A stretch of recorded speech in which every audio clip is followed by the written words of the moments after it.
Bonjour, je suis Cyril Attias, entrepreneur dans le digital depuis 1998 et fondateur d'agence-des-médias-sociaux.com. Marketing et influence est le podcast où on prend le temps d'analyser les stratégies marketing, social media et le marketing d'influence. Chaque épisode est l'occasion de rencontrer des professionnels du marketing et de l'influence. Que ce soit des directeurs marketing, directeurs généraux, créateurs de contenu ou même des followers d'influenceurs. Dans Marketing et Influence, on parlera des stratégies de marque, de la digitalisation, des nouveaux enjeux du marketing et pourquoi ou comment les influenceurs choisissent des collaborations et comment cela a changé leur vie.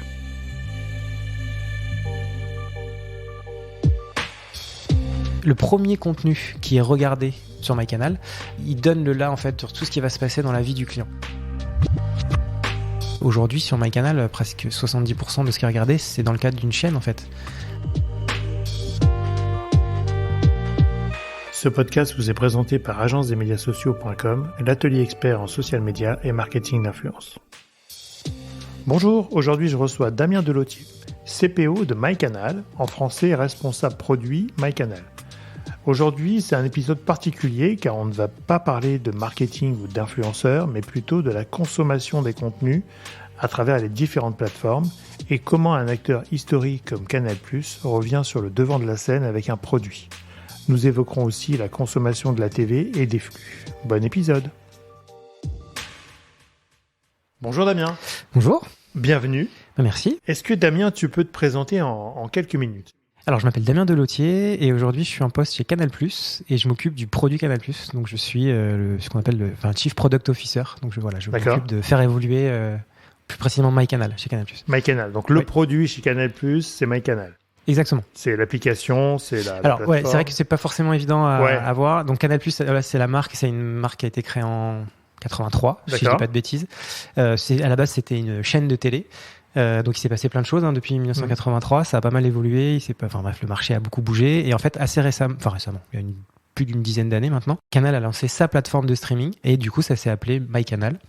Donc du coup MyCanal ça permet de regarder les contenus auquel on s'abonne à travers Canal+. D'accord, donc c'est le produit Canal. C'est le produit Canal. Un produit classique par rapport à d'autres et marques. Donc c'est disponible, c'est disponible sur, c'est quand je dis MyCanal, ça Smart TV, les smartphones, les tablettes, c'est multiplateforme. D'accord. Donc aujourd'hui, c'est quoi ta mission en tant que CPO, donc Chef Product Officer, on va le faire en anglais comme ça, c'est toujours mieux. Toujours mieux, ou chef du produit. Quelle est ta mission en fait au sein de Canal et de MyCanal ? Alors c'est vrai que c'est pas évident à définir parce que c'est un métier qui est finalement pas si connu que ça. Et même on va pas se mentir, même en interne chez Canal+, il y a encore des zones où c'est pas forcément toujours très clair pour tout le monde. Théoriquement, la mission c'est de faire un bon produit. Alors une fois qu'on a dit ça, on n'a pas dit grand chose. Je suis d'accord. En fait, un produit, faut voir ça. Il y a trois dimensions. Il y a la technique, l'expérience utilisateur et le business. Et en fait, un bon produit, c'est un produit qui arrive à faire qui arrive à faire fonctionner ces trois grands domaines qui sont en fait assez différents l'un de l'autre, qui peuvent être des fois contradictoires, arriver à les faire fonctionner ensemble. Aujourd'hui, en fait, un produit, c'est un truc assez binaire, c'est ça marche pas, les gens ils aiment ou ils aiment pas. Je sais pas, j'imagine que tu as plein d'exemples autour de toi. Tu es le premier tu télécharges une app, tu regardes 2 secondes, tu fais ça, ça j'aime pas. Puis c'est automatique, ça va vite aujourd'hui. Enfin, t'as plus le choix, je dirais, sur le côté interface. Alors la technique aujourd'hui c'est induit, il faut que ça fonctionne, ça c'est quasiment une convention quoi. Je pense que c'est normal, mais effectivement l'interface, l'UX est quasiment indispensable. Une interface, elle doit faire ressortir les aspects business. Malheureusement, entre guillemets, on n'est pas une association, donc on est là pour faire pour faire vivre les gens qui travaillent chez Canal+. Et donc il faut que le business ressorte, qu'on puisse faire du business à travers nos interfaces. Et il faut aussi que la technique, c'est un monde de contraintes. Il faut qu'on arrive à faire que ça se voit pas en fait pour l'utilisateur et c'est ça qui fait une bonne interface au final, c'est quand on a ces deux dimensions là, la tech et le business, qu'on arrive finalement à faire disparaître pour l'utilisateur et que tout soit naturel, qu'on se pose pas de questions, invisible et fluide. Et donc un bon produit, c'est un produit qui arrive à faire travailler ces trois dimensions ensemble, et mon rôle c'est d'être ça un peu au cœur de tout ça pour arriver à manager ces choses-là. Et donc, tu as 3 équipes, tu as une équipe technique, une équipe créative. Ça, c'est une autre particularité de ce métier, c'est que je n'interviens pas sur les problématiques business. C'est pas moi qui décide les offres, c'est pas moi qui décide de la stratégie de vente, de ces choses-là. Il y a des équipes dédiées, c'est un autre métier. D'accord. Moi, je dois juste comprendre ce que veulent faire ces gens et le traduire en produit. D'accord. Pareil, donc ces gens-là sont pas dans mon équipe. La technique, c'est pas dans mon équipe non plus. Donc je travaille au quotidien, une fois qu'on a défini un petit peu comment on voulait faire les choses, avec les ingénieurs, parce que il y a des ingénieurs sur iOS, sur Android, il y a tous les aspects back aussi. Ouais, t'as des équipes par plateforme. Ah ouais, la chaîne, elle est complexe. Hein. Sur un produit comme MyCanal, le streaming, c'est... Ouais. On appuie sur bouton play pour envoyer une vidéo, mais derrière, il se passe... Et nous, on se plaint parce que ça marche pas. Exactement. Donc, on sait pas qu'il y a 25 personnes. Ah ouais, il y a 25, ce serait... facile. Ce serait facile, ouais, non, il y en a beaucoup plus. Et donc, c'est d'arriver, voilà, à faire cohabiter tout ça. Et donc, du coup, c'est pas du tout... donc, ces gens ne sont pas dans mon équipe. D'accord. Moi, dans mon équipe, il y a toute une palette de compétences. Je sais pas si tu veux que je développe cette partie-là. Bien sûr, c'est intéressant. Ouais. Il y a ce qu'on appelle des product managers. Donc, c'est des gens qui sont plus sur la réflexion, la stratégie. C'est un peu les chefs d'orchestre quand on décide de faire quelque chose sur MyCanal. Et ils travaillent au sein de mon équipe avec ce qu'on appelle des product designers. Donc, c'est des gens qui vont vraiment mettre en image la partie produit. Donc, c'est vraiment les gens qui font l'interface.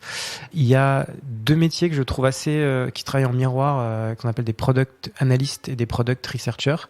Analystes, c'est sur le côté quantitatif, donc c'est des gens qui sont dans la data, donc qui regardent ce qui se passe une fois qu'on a lancé une feature, mais qui regardent aussi en amont des choses pour essayer de comprendre ce qui pourrait donner la direction à droite ou vers la gauche d'un truc.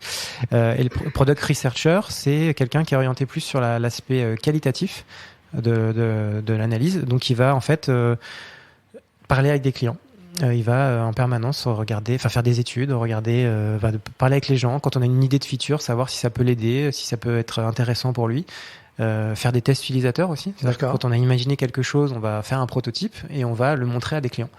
Donc on n'a rien développé à ce stade. On a juste une idée. On est souvent très sûr de ce qu'on veut faire. Et puis on le montre à des vrais clients. Et là, on repart chez nous la queue entre les jambes parce qu'on se dit voilà, il faut recommencer. Ils s'en foutent. Donc c'est assez marrant comme métier. C'est un peu difficile au début parce qu'il faut quand même, on se met à nu, hein, clairement. Ouais. Mais c'est assez passionnant, moi je trouve au final. On a ça. Et puis on a aussi des gens qui sont dans le pilotage des équipes techniques. Donc une fois qu'on a fait toute la chaîne là que je vous ai expliqué, les product managers, designers, analystes, researchers, donc c'est des gens qui vont vraiment se poser les questions de qu'est-ce qu'on fait, pourquoi on le fait et dans quel sens on va. Après il y a des gens qui prennent ça et qui pilotent pour qu'on le fasse sur tous les devices. Parce que quand on change tous les devices, faut avoir en tête, hein, on est sur iOS, donc c'est toute la stack, donc iPhone, iPad, macOS dans quelques semaines. Et ah oui, macOS, il n'y a pas encore. Il n'y a pas d'app native. Il n'y a pas d'app native. Ouais, mais il y en a après, une qui arrive voilà. Mais c'est toujours mieux les apps natives. Moi, je trouve. Hein, ça permet. C'est plus sympa. Puis même d'un point de vue business, c'est quand même mieux d'être installé directement dans enfermé dans un environnement et puis ça te permet d'avoir les vraies fonctionnalités que tu retrouves un peu sur tes tablettes ou autre. Exactement. De ne pas être perdu, quoi. Exactement. Il y a Android, c'est pareil, smartphone, tablette, il y a des box Android, il y a des box FAI, il y a box, Android TV, il y a des Smart TV, il y a web, du coup, mais il y a effectivement les navigateurs web, mais en fait, il y a beaucoup de devices aujourd'hui qui marchent sur une techno web.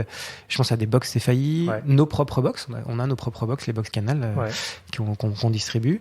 Il y a des consoles aussi qui sont sur des techno web. Je pense à la PlayStation, c'est du web qu'il faut pour développer. Et il y a aussi, j'ai pas parlé de Windows qui fait donc les apps natives Windows 10 et la Xbox. C'est pour ça qu'on a besoin de gens qui pilotent ça parce que c'est quand même et puis chaque plateforme, chaque logiciel, chaque versionning en plus fait appel à des bugs ou à des équipes dédiées qui vont aller régler. Oui, quand on est développeur iOS, c'est pas forcément une bonne idée d'aller faire du développement sur une autre plateforme. Enfin, après, évidemment, les gens sont capables de le faire, mais c'est pas. Il y a déjà assez de boulot sur iOS, quoi. Entre les mises à jour. C'est une spécialité. Ouais, bien sûr. Donc oui, c'est des technos différentes, c'est des contraintes différentes. Développer sur Android, c'est pas du tout pareil que développer sur iOS. Donc et puis c'est vrai sur toutes les autres technos. D'accord, donc c'est des grosses équipes techniques pour le coup. Oui, il y a plusieurs centaines de personnes qui gèrent ça. Vous avez des versionnings, vous avez des releases, des sorties de nouvelles versions assez fréquentes ou c'est Oui, on essaye idéalement tous les mois on a quelque chose. Alors quand une nouvelle version, ça veut pas dire une nouvelle fonctionnalité. Oui, après, c'est des corrections. Souvent d'ailleurs la plupart du temps c'est des corrections. Parce que ce qui est pas forcément facile à comprendre dans ce milieu, c'est que finalement l'informatique c'est pas tant une science exacte que ça. C'est presque le développement, c'est vivant. Il y a des trucs qui marchent, puis un jour ça marche plus. Et nous, tu vois, on parlait beaucoup avec Facebook à une époque sur justement cette mise en production, ce qu'ils appellent, et ils nous expliquaient qu'ils avaient toutes les 2 heures il y avait une application de correctif. Ouais. Donc toutes les 2 heures, Facebook change ou rajoute des patchs ou corrige des bugs ou bien rajoute des trucs. Toutes les 2 heures, il y a une mise en production de la nouvelle plateforme. Pour nous, utilisateurs, c'est hyper transparent parce que, évidemment, le site n'est pas en maintenance quand ils font ça. C'est en flux réel, quoi.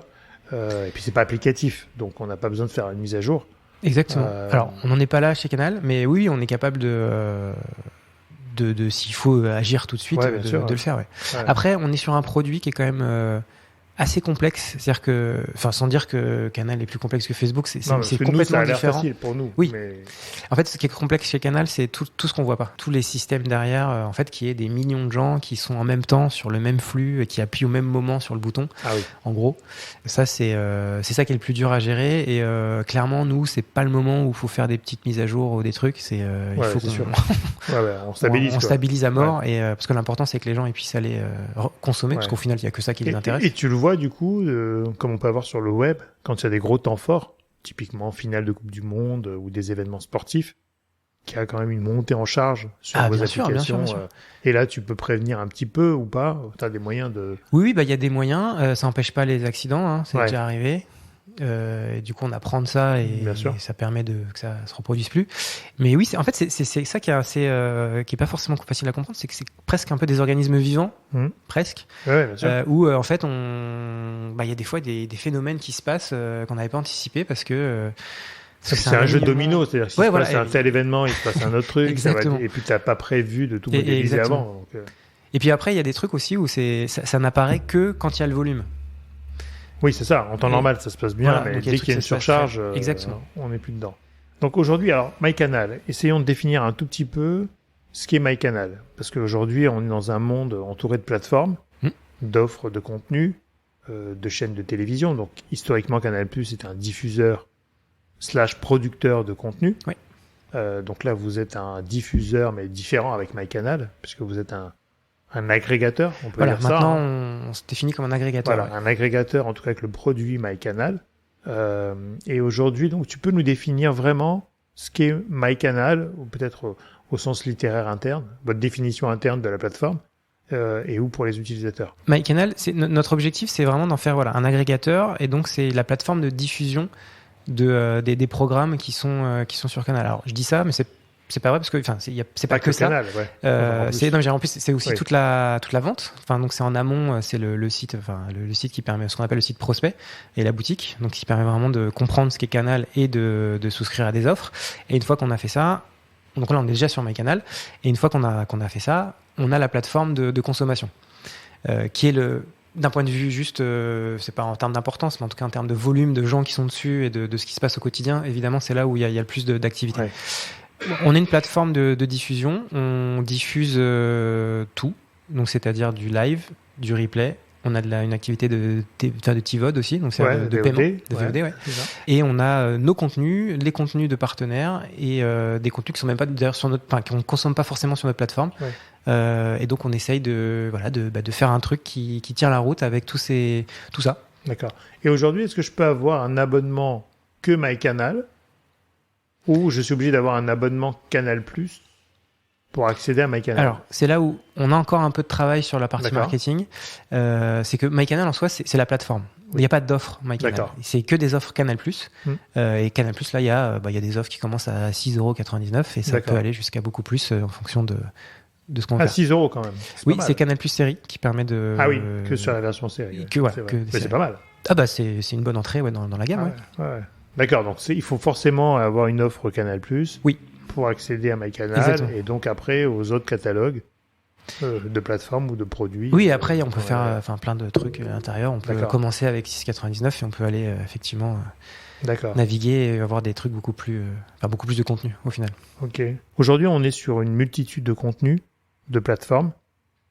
On va parler d'un exemple français qui là vit un peu des périodes compliquées, qui est Salto. Oui. Qui était donc alors je ne vais pas faire le parallèle comme ça, mais un genre de MyCanal français de plusieurs chaînes de télévision ou d'offres franco-françaises, parce que je crois que c'était assez français. Ah bah c'était franco-français. On est d'accord, c'était que la production française sur Salto, qui apparemment n'a pas trouvé son modèle, je viens de voir que les investisseurs ou actionnaires historiques que sont TF1, France Télévisions et M6 se sont désengagés. Est-ce que du coup, tu trouves qu'on est dans un moment où il peut y avoir trop de contenu ou trop de plateformes? Qu'est-ce que ça te fait penser à quoi, ça? Oui, alors clairement, on a un moment assez fou du marché où j'allais dire tous les jours, peut-être pas, mais il y a des annonces tout le temps, très souvent, et avec des annonces ça commence aux États-Unis, puis il y en a plein qui arrivent là en ce moment en Europe. On parle des plus grosses. Il se passe plein de choses dans d'autres parties du monde aussi, hein, en Afrique, en Asie. Il y a des plateformes dont on n'entend jamais parler ici, mais qui commencent aussi à faire du bruit. Là, on arrive à un stade où effectivement, si on veut tout voir, ça commence à faire cher. Ouais. Je crois qu'aujourd'hui, j'ai plus le chiffre exact en tête, mais on est à 2, quelque chose en termes d'abonnements par foyer aujourd'hui. C'est 2 abonnements en moyenne. Entre 2 et 3. 2 plateformes par foyer. Voilà, entre 2 et 3, sachant que je le dis ouvertement parce qu'on a fait une campagne aussi là-dessus. Évidemment, tout est partagé. Enfin, c'est pas qu'on s'abonne et on partage. Je pense que même en termes de volume et d'audience pour les plateformes, là en fait les gens ils peuvent pas se démultiplier. Enfin c'est ça. Donc en termes de budget, mais aussi en termes de temps, disponible. Donc du coup, oui, je pense qu'il va y avoir forcément un moment où il y a des gens qui vont s'accorder entre eux. Je sais pas quand. Si je le savais, j'aurais. Tu serais bien placé. Voilà. Mais oui, je pense qu'évidemment, il va forcément se passer des choses parce qu'il faut quand même voir aussi que ça coûte très cher de faire tourner une plateforme de streaming. C'est des millions et des millions. Ouais, c'est un gros investissement. C'est un gros investissement. On a l'impression que c'est une application ou un player.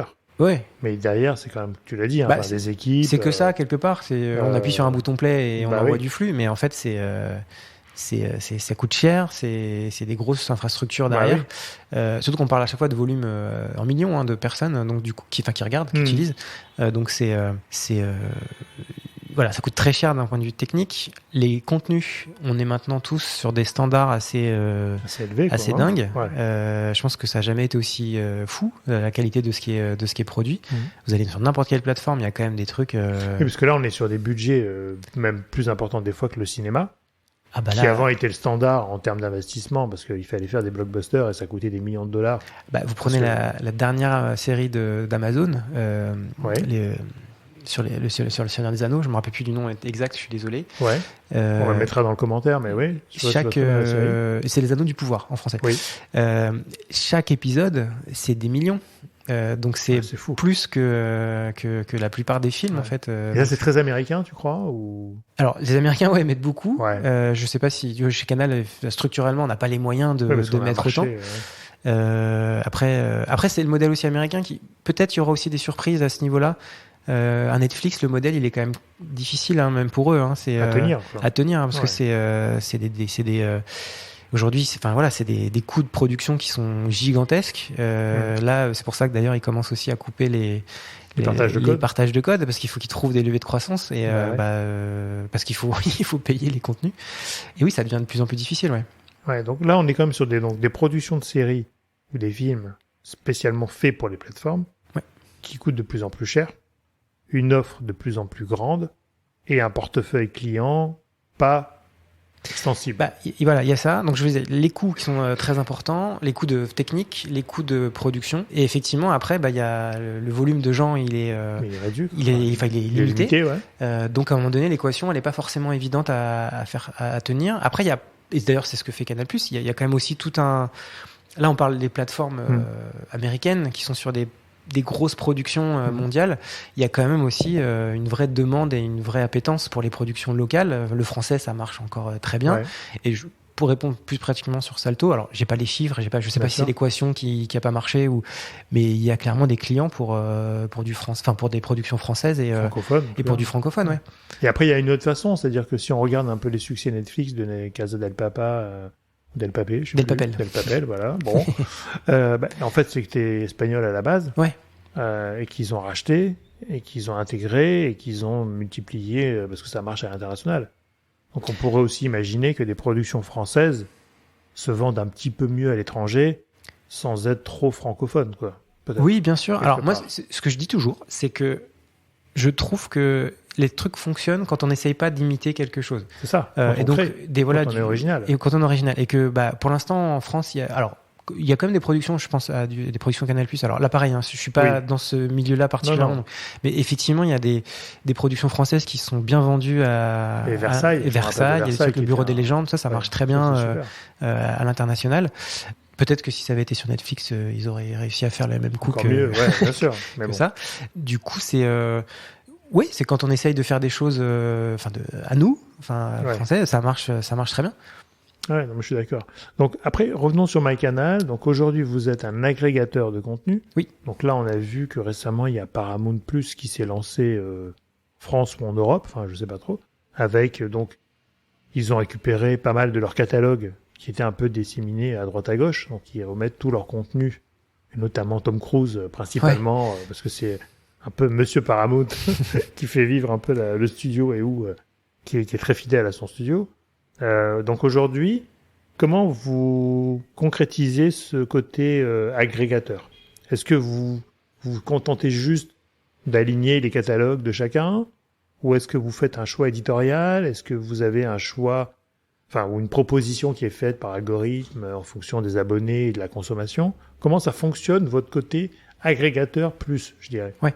Alors, déjà, ça part d'un constat, effectivement, dès qu'il y a beaucoup de contenu. Et en fait, c'est ça qui est difficile, c'est que n'importe quelle plateforme, ce que je veux dire marche pour n'importe quelle plateforme, c'est que, évidemment, on va s'abonner sur la promesse d'une richesse de contenu. Mais après, on va se retrouver devant justement trop de contenu. Et comment choisir, c'est quand même très compliqué. Et donc là, il y a différentes approches. Donc voilà, il y a différentes approches pour savoir comment choisir son contenu. Il y a des gens des plateformes qui ont fait le choix du tout algorithme. Je pense à Netflix. Ça marche, c'est bien. Mais c'est effectivement après quand on commence à regarder un type de contenu, en fait, on va rester peut-être un peu enfermé dans ce type-là. C'est un peu les limites, c'est-à-dire que mon Netflix à moi et celui de ma femme n'est pas du tout le même. Exactement. Et des fois, je lui dis, je vais chez elle pour voir d'autres séries que je n'aurais pas eu. Et du coup, c'est un peu le choix de Canal+, c'est justement de dire que c'est bien l'algorithme, on en fait, mais on a aussi envie de garder le côté éditorial. C'est-à-dire qu'il y a vraiment quelqu'un, un humain, un passionné derrière qui a mis en avant quelque chose sur la plateforme. Quelque chose que si on regarde que n'importe quoi, des séries romantiques, la petite série coréenne qui a rien à voir avec du romantisme, elle est mise en avant. Après, ça plaît pas, mais en tout cas, c'est un choix qu'on fait et on pense qu'avec cet équilibre, on arrive à trouver un équilibre intéressant avec ces deux approches. Pourquoi je dis ça ? C'est que du coup, cette approche-là, on veut l'avoir aussi avec les plateformes, sur lesquelles on maîtrise pas forcément le contenu. Alors là, du coup, ça va dépendre énormément des accords qu'on a avec les plateformes, parce qu'il y a eu une première étape où effectivement le but, je reprends ton expression, qui était d'aligner un petit peu les plateformes. Quand on veut être un agrégateur, il faut de quoi avoir agrégé. Donc on a commencé par Netflix, on a eu Disney+, on a eu Paramount, et puis il y a d'autres choses qui sont en discussion. Donc on devrait vraiment avoir une vraie belle offre, un vrai beau catalogue, exhaustif de ce qui se passe sur le marché.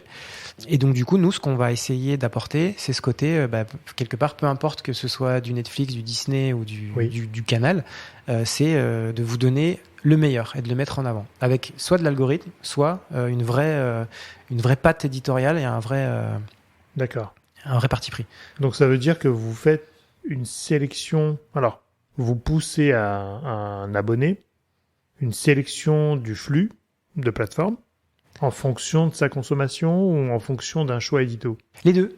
C'est sur ça qu'on essaie vraiment de se différencier.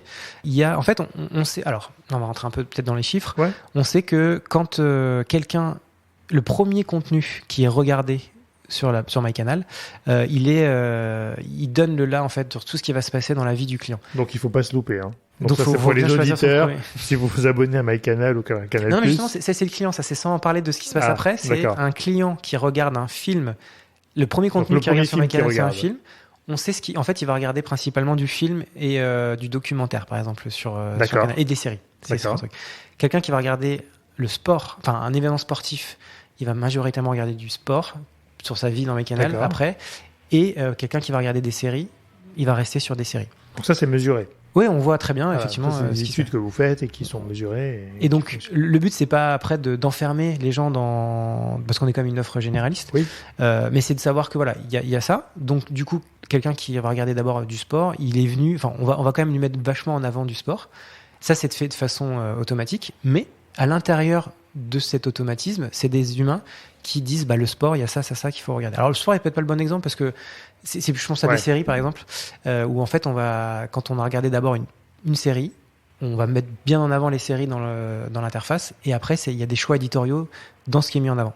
Ouais, donc forcément, tu mélanges l'édito avec de l'algorithme et en même temps, parce alors sur MyCanal, parce que j'ai MyCanal, donc si j'ai bien étudié le produit, j'ai une partie catalogue, une plateforme, et j'ai aussi du flux, parce que j'ai du live TV. Oui, exactement. Donc, essentiellement, moi, je l'utilise pour faire ça, pour regarder la télé, ce qui est peut-être contre-intuitif. Alors, absolument mais pas.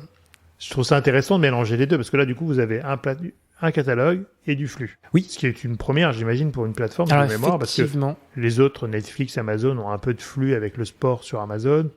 Netflix, pas beaucoup. C'est beaucoup de catalogues. Mais du coup, est-ce que ça, c'est différent pour vous, sur cette consommation-là de flux télé ? Oui, alors déjà, quelque chose de complètement contre-intuitif. On dit que la télé est morte, que les gens regardent plus, tout ça. En fait, c'est absolument pas vrai. C'est juste que la façon de consommer est évidemment différente d'avant. Ouais. Et il y a d'autres plateformes, YouTube, tout ça, qui évidemment prennent du temps aux gens. Mais en fait, la télé, le principe de la chaîne télé est encore très très fort. Et aujourd'hui, sur MyCanal, presque 70% de ce qui est regardé, c'est dans le cadre d'une chaîne, en fait. Ça paraît contre-intuitif, mais donc le live, enfin le MyCanal Live ou le live. Oui, le live dans MyCanal. Le live dans MyCanal, et ça représente 70% de la consommation. Ouais. Ouais, donc c'est colossal. C'est colossal. Et en fait, ce qui est assez marrant, c'est parce que, c'est pourquoi les gens font ça. Et en fait, c'est pas l'amour éventuellement de la chaîne télé, parce que fondamentalement les gens sont. Oui, regarde ce qu'ils veulent. Regarde ce qu'ils veulent. C'est juste qu'on en revient à ce que je disais tout à l'heure sur le côté. Il y a trop de contenu. Enfin, trop de contenu. Il y a beaucoup de contenu, donc c'est très dur de choisir. Et en fait, la chaîne, le flux, c'est une forme de curation. Et en fait, quand vous arrivez sur l'écran live de MyCanal, vous avez une grille avec une mosaïque, avec, ça dépend de votre offre, mais 40, 60 trucs. 40, 60, c'est déjà beaucoup moins que des 20, 30 000 que vous pouvez avoir sur MyCanal de contenu. Ah oui. Et donc, c'est du coup, les gens peuvent choisir. Et en fait, il y a aussi un autre truc. Donc déjà, on a une première sélection. Et le principe du live permet en fait de tout de suite être dans le contenu. C'est-à-dire que on voit un film et on peut voir des images tout de suite du film. Pas forcément de bande-annonce, parce qu'en plus, il n'y en a pas forcément sur tous les contenus, mais on peut voir ça. Ouais. Et en fait, il y a un autre phénomène qui est hyper intéressant aussi, c'est que dans sa consommation quotidienne de contenu, on n'est pas toujours à la recherche du blockbuster, du super film, du machin. Il y a des soirs où on a juste envie de se reposer, de chill, de se laisser porter et de se laisser porter. Et en fait, c'est là où intervient tout le fond de catalogue. C'est assez marrant, c'est que moi, on l'a vu parce qu'on fait plein de tests utilisateurs, on l'a vu. Quand il y a un vieux film que vous avez vu il y a 10, 15 ans, on a vu, c'était des exemples avec Robocop. Il y a quelqu'un qui au moment où il a regardé ça, il a vu Robocop.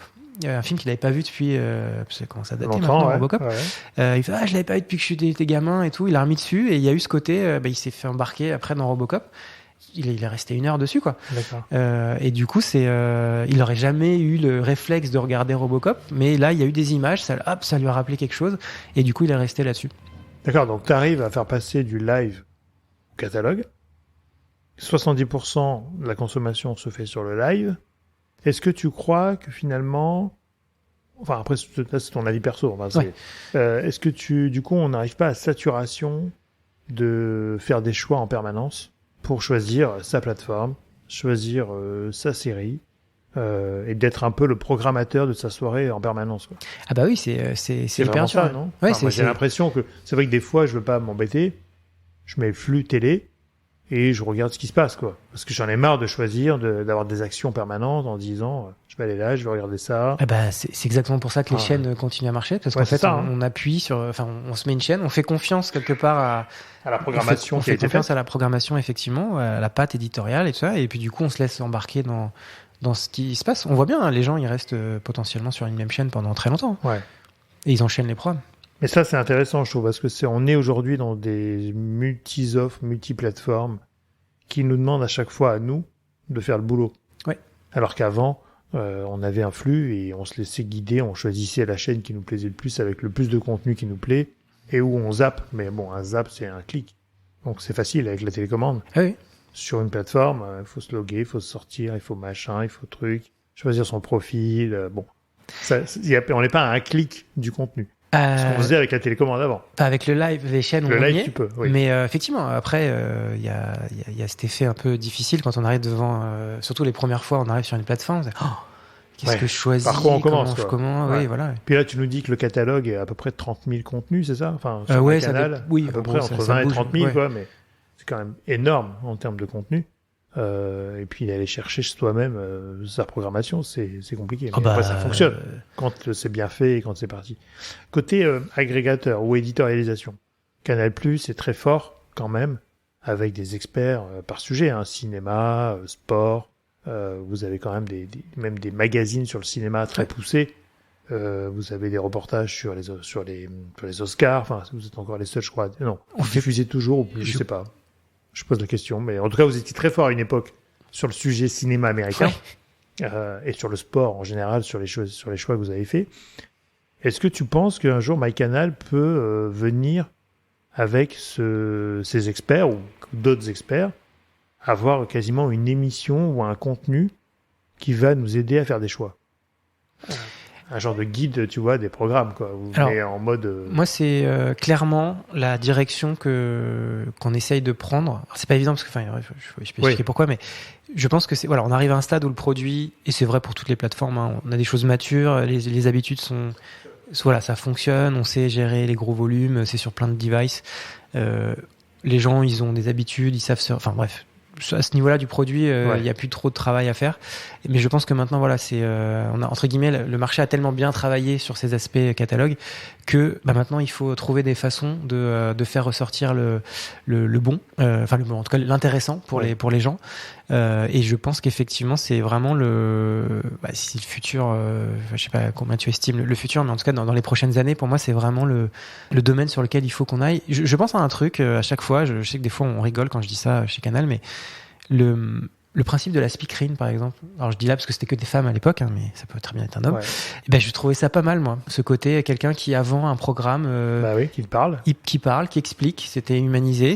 Alors il y avait pas trop de choix. On expliquait juste le programme qui arrivait. Mais je pense qu'aujourd'hui on a tout ce qu'il faut pour. Alors c'est pas forcément après personnifier le choix. C'est pas forcément une personne qui va dire. Ça peut être n'importe quoi d'autre. Enfin il y a plein de façons d'imaginer. Mais en tout cas quelque chose de personnalisé qui va expliquer et pas faire des choses très. Qui va de façon personnalisée, qui va expliquer pourquoi c'est important. Enfin c'est intéressant d'aller voir tel ou tel truc. Ouais, je trouve ça intéressant. Après c'est vrai que Canal l'avait fait quand même avec son magazine abonné.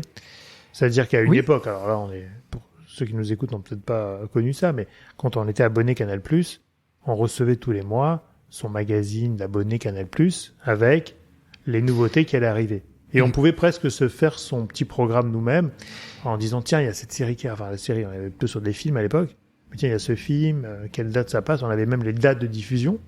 Ce qui était assez drôle parce que ça passait tel jour à telle heure, c'était une grille des programmes, quoi. Exactement. Petite anecdote là-dessus, mon expérience précédente, c'était chez Molotov. Oui, on n'a pas parlé. On n'a pas parlé, mais du coup chez Molotov, et donc j'ai travaillé avec un peu avec Pierre Lescure, qui est un des personnes qui est de Canal+, mais du coup qui était pilier de Molotov, mais du coup de Canal+, et il m'avait expliqué ça, que le catalogue papier, ça avait été un succès énorme et qui avait relancé beaucoup de choses chez Canal+ à l'époque, parce que justement il avait créé ce côté rendez-vous, ce côté savoir ce qui allait passer à l'antenne, et que c'est vrai qu'aujourd'hui je pense qu'on est parti sur du tout digital. On a abandonné tous ces trucs là. Moi j'aimais bien, tu vois, ma surprise du catalogue tous les mois. Pour feuilleter, voir ce qui allait se passer. Alors j'avais pas une app qui me disait tiens ajoute à ton agenda, etc. Mais c'est pas très grave. Mais je pense qu'aujourd'hui c'est plus trop c'est pas la tendance. C'est pas la tendance, et tant mieux on va pas relancer le truc papier, mais il y a moyen de retrouver en fait ce que les gens cherchaient, ce rendez-vous, tout ça. Oui, je pense que là on peut le recréer. Enfin, pour moi en tout cas c'est un des objectifs qu'on se donne là sur le produit pour les mois et les années à venir, c'est de recréer le côté rendez-vous en fait. Ouais, et puis pour nous aider à faire des choix, parce que finalement quand tu parles de 20 à 30 000 produits ou films ou contenus. On va pas tous les faire, on n'a pas le temps de tous les regarder dans l'ordre. Et deux, comment je vais les programmer, quoi.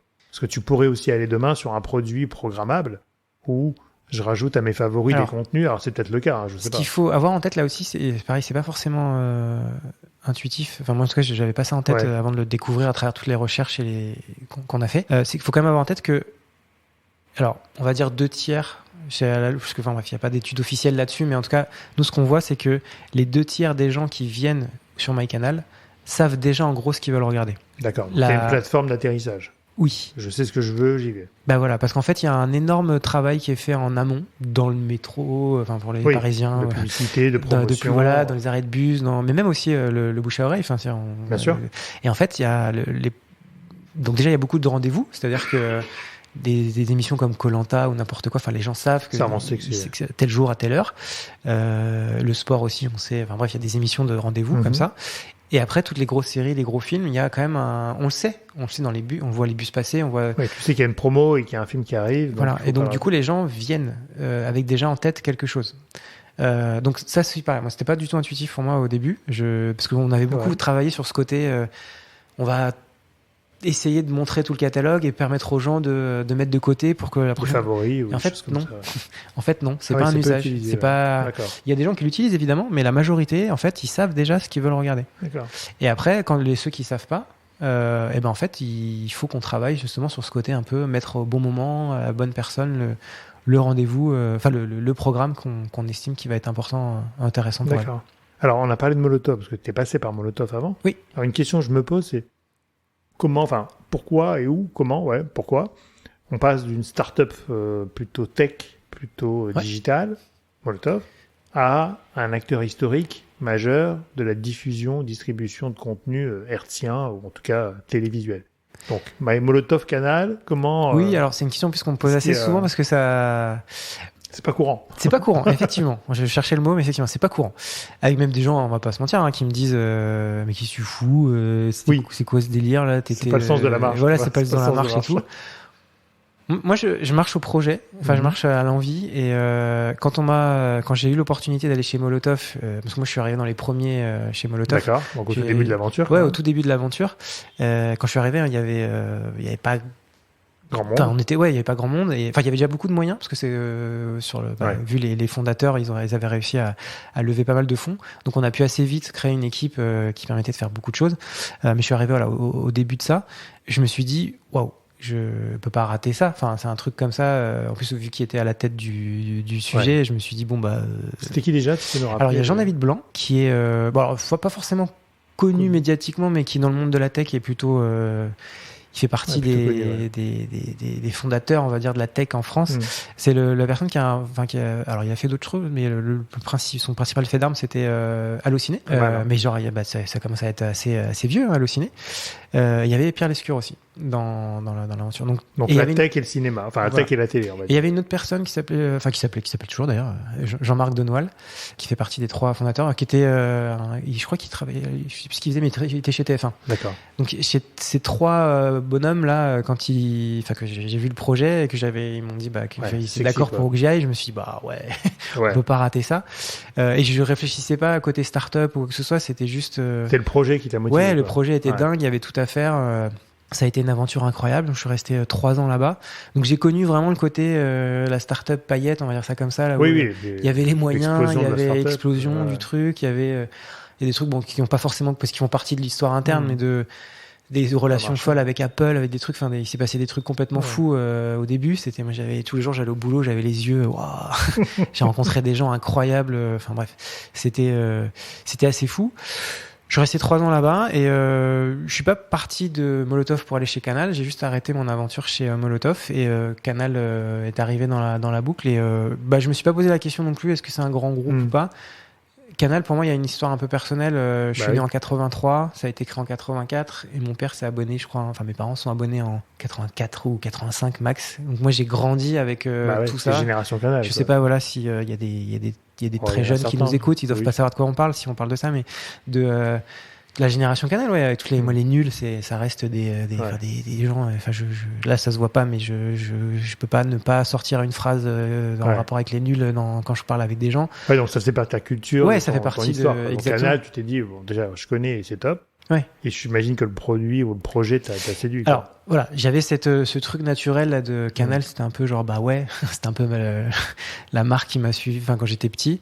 Et pas que parce que j'étais petit, mais aussi ça représentait quelque chose aussi de... Il y a toujours l'esprit Canal. Voilà, il y a toujours des choses assez fortes qui se passent là-bas. Et quand on m'a dit, bah Canal, et en plus, je travaillais sur un produit pas que je maîtrisais, mais en tout cas un domaine que j'aimais, j'avais en plus une expérience là-dedans déjà. Je me suis dit, on y va, on tente. Alors, je suis un peu allé effectivement en mode j'ai rien à perdre, j'essaye.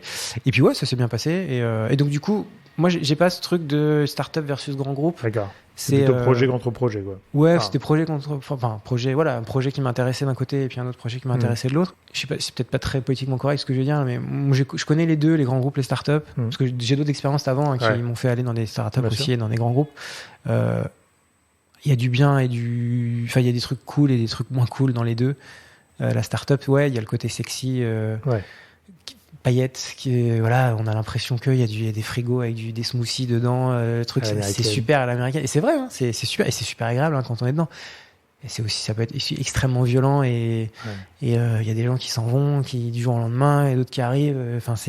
La vie du produit, pour le coup, pour revenir à ton métier, mais la vie du produit d'une startup est beaucoup plus intense. Oui. Mais aussi beaucoup plus chaotique, parce que ça se cherche et ça se construit. Et la vie d'une multinationale ou d'une grosse compagnie, c'est plutôt stabilisé, un peu moins fun des fois, mais en même temps, qui a besoin de se réinventer aussi, donc intéressant dans ce challenge quotidien, quoi. Et après, c'est aussi des moments de vie, c'est-à-dire que aujourd'hui, j'ai 39 ans. C'est vrai. T'as besoin aussi peut-être. J'ai moins envie d'aller. J'adore ce que je fais chez Canal. C'est vrai que le côté peut-être un peu moins rock'n'roll. Non, il peut y avoir une petite vision un peu à moyen terme, et d'avoir un peu plus posé, quoi. Exactement. Ça fait partie de la vie, quoi. Parce que j'ai vécu des années folles chez Molotov. C'était physiquement aussi, c'était. Fallait y aller, hein. Bah, on était jeunes. Non, mais en plus, je dis ça en rigolant à chaque fois, mais si on m'avait dit à l'époque que ce qui allait se passer, je n'y serais jamais allé. Mais en même temps, ça reste des années complètement folles et je le referais les yeux fermés, quoi. Ouais. Et puis, je pense que c'est une histoire aussi d'humain. C'est-à-dire que l'équipe dirigeante ou collaborateur avec qui tu peux travailler influe énormément sur tes choix. Exactement. Aujourd'hui, c'est qu'une question d'humain. Hein. Exactement. Moi, je dis toujours, les projets sur le papier, c'est top.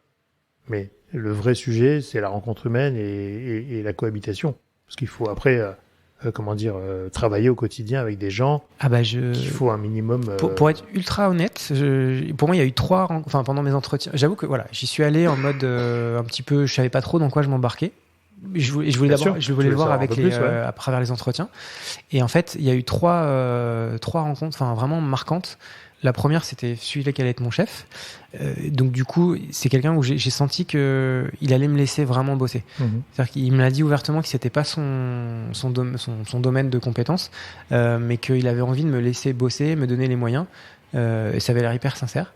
Et c'est vrai, c'est ce qui s'est passé. Parce que du coup, ton chef aujourd'hui, par rapport à la Galaxy, c'est qui? C'est le chef des programmes? Non, pas du tout. Moi, je suis sur l'aspect technique. Je suis dans l'aspect tech, donc c'est le grand patron de la tech qui est mon chef aujourd'hui. CTO du groupe. Okay. Après, il faut voir qu'aussi à l'échelle d'un canal, un CTO, c'est pas un CTO en startup, quoi. C'est-à-dire que c'est un métier vraiment très de vision, de gestion de projet, de politique aussi. Enfin, quand je dis politique, pas au sens sale du terme, mais c'est vraiment au sens de discuter, de s'assurer qu'on a dans le bon sens et tout ça. Et donc du coup, c'est ça la première personne, pardon, je me suis perdu. Première personne. La deuxième, c'est quelqu'un qui s'appelle Pierre-Emmanuel Ferrand. Donc je sais pas s'il écoutera, mais je le salue parce que c'est quelqu'un de très marquant dans les entretiens, mais aussi dans ce qui s'est passé. C'est quelqu'un c'était ce qu'on appelle le business owner en fait de MyCanal.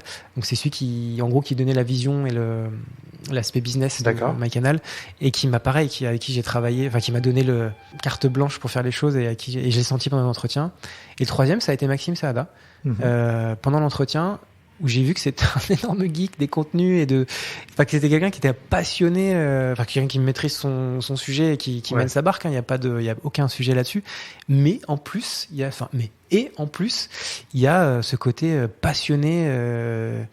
Et je trouvais ça incroyable de dire qu'il y a la personne la plus haut placée chez Canal, ça reste le premier à regarder tout.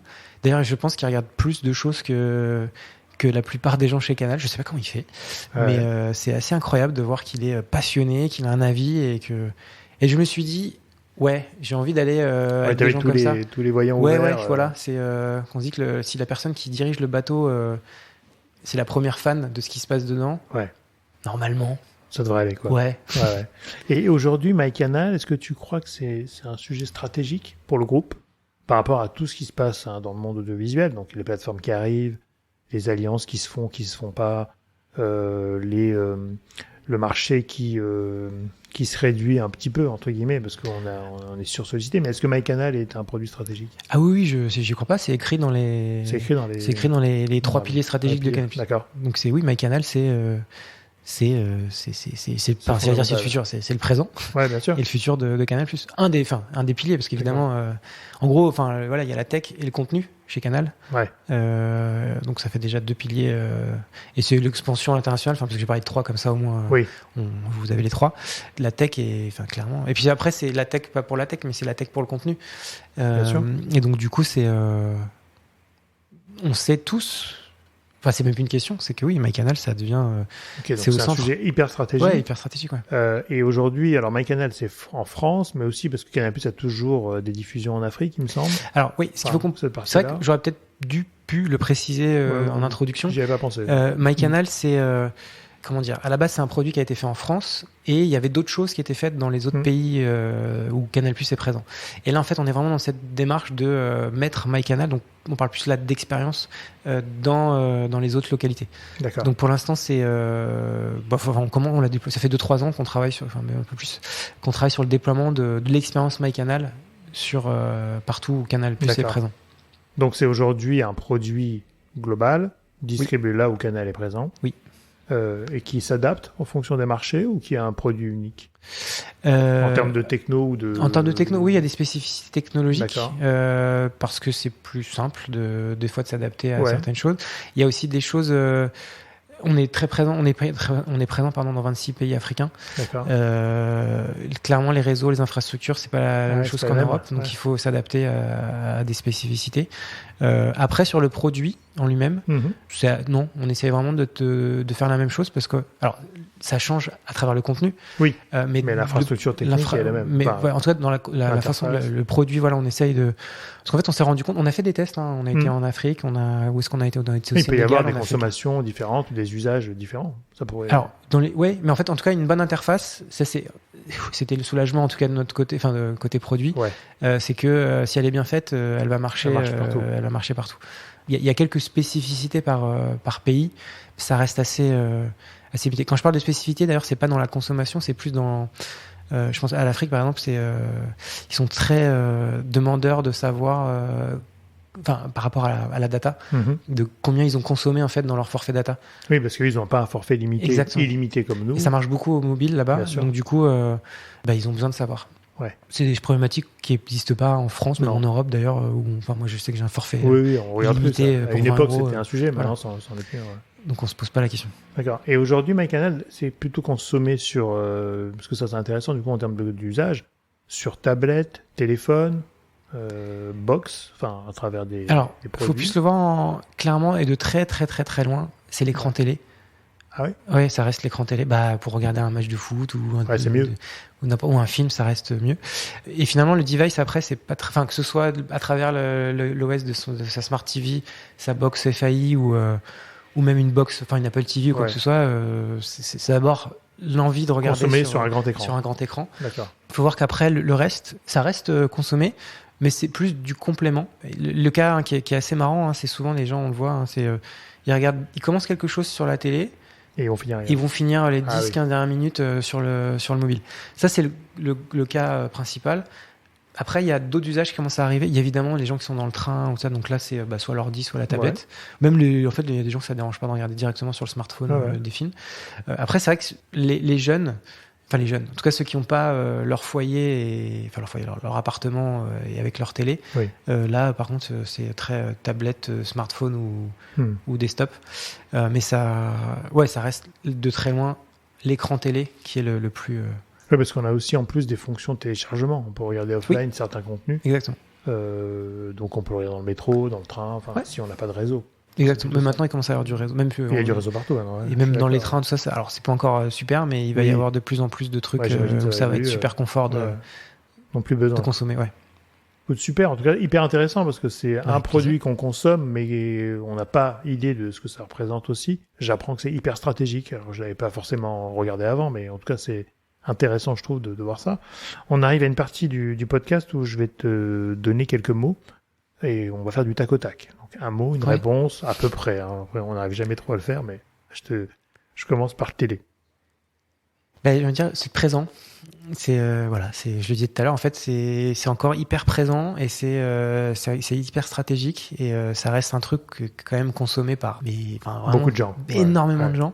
Même ceux qui disent qu'ils consomment pas, ils consomment. Même ceux qui disent qu'ils consomment pas beaucoup, consomment beaucoup. Et donc c'est encore un média qui est qui est là quoi et qui je pense qu'il va clairement pas disparaître. Ouais. Molotov. Alors, c'est plus l'aspect perso qui va ressortir, là, mais un peu le sentiment, un peu gâchis. D'accord. Ouais. Gâchis dans le sens où ça aurait pu être beaucoup plus que c'est aujourd'hui. Ce que c'est. Alors, ça reste une belle aventure, ça reste quelque chose de beau. Et quand je dis gâchis, c'est pas du tout pour dire que les gens ont fait n'importe quoi. Et que non, c'est dommage. Quoi. Dommage, peut-être plus dommage parce que gâchis. Mais dommage de dire, ça aurait pu être un truc. Moi, quand j'y étais, en tout cas, on sentait qu'il y avait moyen de faire quelque chose de dingue. Et il y a eu plein d'événements qui ont fait que ça a été un peu plus compliqué que prévu et jusqu'à pas prendre la dimension que je pense ça aurait dû prendre. D'accord. French Tech, j'ai envie de dire un peu maturité là. Je pense qu'on arrive à un stade où moi qui ai commencé à regarder les trucs, je me rappelle j'ai fait le premier meet-up produit par exemple à Paris. La French Tech c'était pas du tout un sujet, tout ça. Et d'avoir vu ça commence, ça y est, c'est sérieux quoi. C'est sérieux, il y a des super réussites, il y a des gens costauds. C'est plus un sujet, je crois. C'est là quoi. Mais avant, on était, je pense, dans l'agrégation des startups techno, tu vois, d'essayer déjà de les fédérer, il y a Label, etc., machin. Et maintenant, de ce que je vois aussi moi de mon côté, c'est qu'on a vraiment des startups tech qui sont prêtes à vendre, à vendre, à distribuer et à s'imposer et à se distribuer. Donc ça, c'est intéressant, je trouve, parce que tu as raison, on arrive à un milieu de maturité, dans un cycle de croissance très très rapide et maintenant de maturité où on diffuse, on vend, on distribue pour consolider un peu le produit, quoi. Donc on est pas mal. Oui, puis on est dans le monde, je le vois, j'ai la chance de voyager, discuter de ça.